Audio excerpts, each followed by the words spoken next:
And we are now joined on tonight's broadcast of PCA Sim Racing by Porsche factory driver and one of the youngest in the stable, but also maybe one of the fastest, one of the ones with the most potential. Matt Campbell now joins us here on PCA Sim Racing. Matt, good evening and welcome to the broadcast. Yeah, thank you very much. Evening all. We know that sim racing's been very, very helpful in a lot of ways, and it was useful before the pandemic even got started. But for you, how does sim racing help you as a driver? What sort of role does it play in your career to just make you a more well-rounded, all-around driver at the end?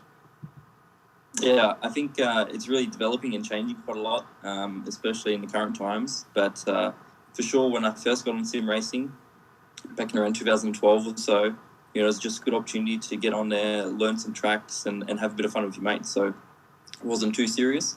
Whereas nowadays with sim racing and certainly simulations and the way it's heading, with the Porsche family and the factory, you're really using it to help make the real car go faster. So for sure, we have some fun at home, but we also have some serious toys back in Weissach with Porsche.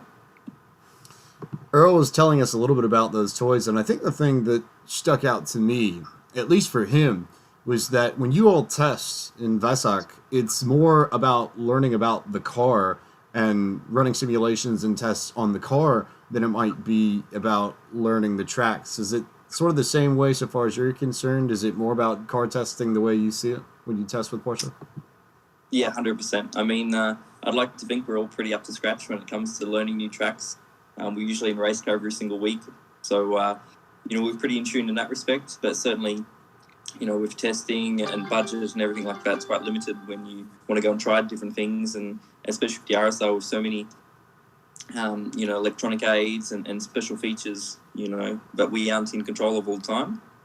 It's just really cool to be able to try them features, try new things. When we're able to go to the racetrack, we have a rough idea of what it should be doing. It's for a quicker feedback and if that's a good direction or not. But, 90% of the time we can get a good feed on that and actually make a good change, when we get to the racetrack in real. We've seen the development of all of these rigs, all of these setups, anywhere from the classic desk and clamped wheel to the multi-million, billion-dollar euro setups that you see with some of the top teams. But I think ultimately, the core skills are still there. For drivers who are still sort of up and coming through the period, how do you feel like sim racing can sort of help develop you, well-round you, before you get to some of the bigger stages? Because my guess is that you definitely use the sim a little bit just to get a hold of the GT3 and get a really good feel for it as you were coming up through the ranks. Yeah, I think that's different for everyone. For sure, learning tracks, playing with setups and all that sort of stuff can play a big role. But I think one of the most important things is just self-analysis, finding out how to go quicker yourself. Because, you don't have an engineer telling you what to do, looking into data or anything like that. So, really trying to find out yourself what you can do differently and where you can find the speed. So obviously when you get to a real track, you can understand yourself a little bit more and you can really pick up what you're actually doing in the current time. So I think that's really a good thing for drivers. I want to dig a little bit further back while we're sort of on that subject, because for those that are where obviously you come through the Australian GT3 Cup program, that's really where you made your name and made the waves to get you noticed by Porsche. What sort of role did sim racing play, especially in that period of your career, to help you get acquainted with that car, with the tracks? Yeah, I think that was hugely important, especially when I made my first step to Europe. Obviously joining Porsche, joining the motorsport program, and coming into the Super Cup, never raced in Europe, never driven on any of the European circuits or anything like that. And Super Cup, you're so limited. I mean, you get one practice, you get one qualifying, and then you're straight into the race. And so it's a compact weekend. If one thing goes wrong in practice, your weekend's basically over. So really making sure that when you get to the racetrack, you're going to be on the pace straight away. Not wasting time trying to find brake markers or anything like that. You've got basically 20 minutes to work it out. And for me, just learning the tracks on the sim. So when I get there in real life, I can feel like I'm really, know the place already, like the back of my hand, but yet I've never been there before. Are there any cases, any circuits in particular where you have that sort of effect, where you spend a lot of time on the sim trying to figure out a place, and then you get there and you really had the pace? Any places that jump out in particular where sim racing really did help you get acquainted? Yeah, for sure. There is some tracks that are extremely realistic now, especially with iRacing and the Porsche GT3 Cup. All the tracks, the cars are extremely close, but obviously not all the cars and tracks are available. Where you want to go. So I suppose always the difficult ones are when you go to a street circuit like Monaco or something like that. You can't always press reset when you smash into a wall. So they're always quite difficult, but you always can get rough brake markers and ideas. And they're relatively close, but for sure, iRacing is the best at the moment. When we talked to Earl, he said that he was in the process of getting a rig out to his farm in New Zealand and trying to find a way to get internet all the way out there so he could at least be racing in some form during these times. What have you been able to do to sort of keep yourself sharp? And I presume you've been hopping on the sim, if not on iRacing, then with Porsche a little bit to stay sharp? Yeah, 100%. I mean, me and my roommate Jackson Evans, who's the current Porsche Junior at the moment as well. We've been living together in Stuttgart now since last year. Obviously, I've been there for a little bit longer, but middle of last year we finally got the sim sorted, and obviously as soon as this stuff started happening, we were on it flat out. So it's been pretty crazy. So many drivers, so many sessions happening. It's been a lot of fun, but obviously we've got to take it in turns. So we're always fighting over it, but it's a lot of fun. There's a health competition, and I think that's really fueling us for when it all gets started again. I figured you probably got some favorite combos on the sim yourself. We know that the 911 RSR and then the GT3 are there, and I suppose even the Cayman too. I have to believe you've taken a little bit of time to wheel that around. So, any particular favorite car circuit combos that you've come to take a liking to? Yeah, I think I've been trying a lot of different stuff lately. Obviously, I've got a lot of time on my hands, and we've been doing a lot of quirky stuff on the sim with a lot of different fun groups. But I've been having a lot of fun doing some Nordschleife races. My last one was VLAN 2 in the Cup with Mento Racing. Obviously, with this time now, they just started a sim team as well on iRacing. So we had our first outing in that, and hopefully I'll be able to do a few more. But, that was my first really... experience in a team event on iRacing, where you're changing drivers and everything like that, which is quite strange, but it's a lot of fun, even having a real world engineer in your ear. So, it was quite a different experience, but I was really enjoying it. I don't think we need to explain to people what kind of a beast that circuit is in particular. Everybody knows how difficult it is, but I presume that it's really giving you a new look at sim racing, especially within this time, that you see how well modeled the tracks are, how well modeled the cars are. That at this stage, I would guess the only major difference is just the feel that you get and the sensation of speed when you're actually moving. So, does that change the way you drive the cars without it? Does it help you become better since you have to learn how to drive without all of that at your disposal? And I think in some ways you have to tweak your approach when you race on the sim as opposed to real life. Yeah, look, I think at the moment, obviously with simulations developing, getting better all the time, it's always quite difficult in that respect, because, things are always changing. So I think the most difficult thing on the simulation side, getting used to as a driver, is always the time model. It's not necessarily the car or the track or anything like that, but just trying to learn, and I think this is really good for it as well, and the self-analysis coming back into it, is learning how to get the most out of the simulation, the tyre, the car, the setup and everything like that. So, it can be really tricky at times. You got to get your thinking hat on and ask your mates, what they're doing, how they're going quick, and even doing some data as well, which has been really useful for us Porsche drivers at the moment, all working together and, trying to find ways to go faster on the simulator, which at the moment we've got a really good program. We're working together with our sim team, and a lot of us drivers are on there, and having some fun during the week in some dedicated practice sessions.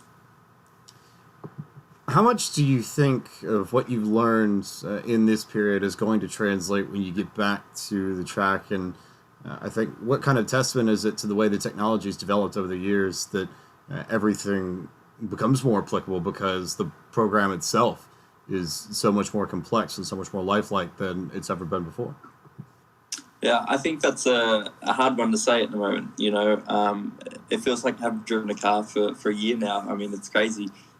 From going into driving a racing car every single week and then not having anything for 10 weeks possibly. It's quite crazy to think of, but for sure we're doing everything we can, and the simulator is the best thing for us at the moment. Just trying to stay sharp, hand-eye reflex, and have some fun and talk with mates. I mean, I think that's a really big part about sim racing, and for us as Porsche drivers as well. There's a bunch of us on there. We're all having a really good time, but we're taking it really serious as well. We've got some good group of people around us. We're actually trying to do data.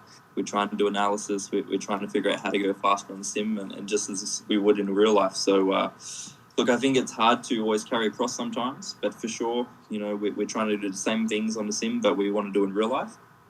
And, for sure, when we get back in real life, hopefully we can be on it straight away as well. I want to dig a little bit into the 911 RSR since we've been running that car all season long. What sort of things do you notice with the RSR compared to real life, and are there any tips that you can offer at large to the drivers of PCA to try and get the most speed out of that car in particular? Yeah, well, I think that's a tough one because I'm still trying to figure out how to get speed out of it too. But I'm sure there's a fair few guys in there that can smoke me. But the most challenging thing at the moment, I think, is with the RSR, is not sliding too much, limiting the sliding, and trying to really look after the tires, because this is really having a big effect at the moment. I find with this car in iRacing, so it's a big challenge. Just like in real life, you don't want to be sliding too much. Obviously, our big focus is endurance racing, so it carries across as well.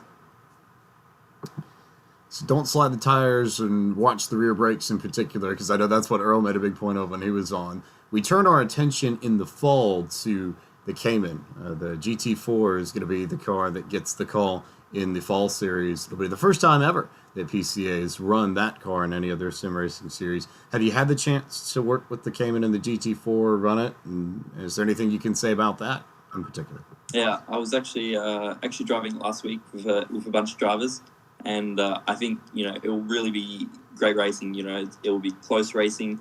Obviously, we've got some good aids on there: the TC, the ABS, and there's not so much tuning you can do on the car as well. So it should keep the field pretty tight, and some great door-to-door racing. But again, with this car, you can really hustle it a little bit more, make it move around. It's less aero dependent, obviously. And, it should be a lot of fun. I mean, I'm really enjoying it on iRacing, and I'm sure you guys will as well. I think the wild thing for me, having had the chance to drive both of those cars myself a little bit between races, is it almost feels like a completely different driving style. You've got so much downforce on the GTLM and so much ability to sort of point it where you need it to go, and it'll sort of do the rest. But like you said, I think the Cayman, you really do have to sort of hustle and throw just because the downforce isn't there. But I almost think that it's a completely different kind of fun, too. They're both excellent in their own ways, but I think it's interesting. And I wonder, do you have any thoughts on how the driving style you use for the GT4 can translate as you sort of work your way up the pylon through to the Cup car and then to the GTLM? Look, I think they've all got very different characteristics, but the aim behind it all, I think on iRacing as well, going between these different cars is always trying to get the most flow out of the car. It's very easy to, for example, overdrive the RSR, or especially the GT4 being a lot more underpowered and doesn't have the aero grip. So just trying to flow the car as much as possible, and really trying to think about in opposite directions. So obviously with the GT4, want to think about the exits as much as possible because it has so little power, whereas the RSR, you try and carry a lot more corner speed, but you want to make sure that you're not going too deep in as well. So I think the characteristics are always very similar, but sometimes you kind of flip them around, but I think they always remain the same, and flow is so important, especially in GT4 car. Flow and momentum, almost like oval short track racing here in the United States, where it's all about corner exit, all about making sure that you carry speed. Makes a lot of sense the more you think about it. So, Matt, I know there are a lot of people that are behind you, a lot of people that support you.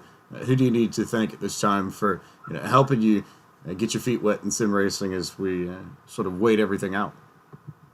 Yeah, look, that's a tough one. I've got a few really close mates with me. We all started sim racing at the same time, and we're also sort of starting out in motorsport at the same time as well in Formula Ford. So, a few close mates, we're still online together. Obviously, it's a little bit harder now. They're in Australia and I'm in Germany, so time zone makes things a little bit difficult sometimes, but obviously we've got a lot of time on our hands now too, so I can stay up late and talk crap with them online and have some fun. But for sure, them guys, they got me into it just as I got them into it at the same time, and we all are racers at heart. So for sure, them guys who I started racing with back when I was 16 or something like that. Well, Matt, thank you so much for your time, and thanks for enlightening us a little bit more on the role that sim racing plays in your worlds. And we look forward to watching you when we get back to real life and get back to doing the real thing. Yeah, thank you very much. Looking forward to it, and hopefully everyone can have a good race in the second race tonight.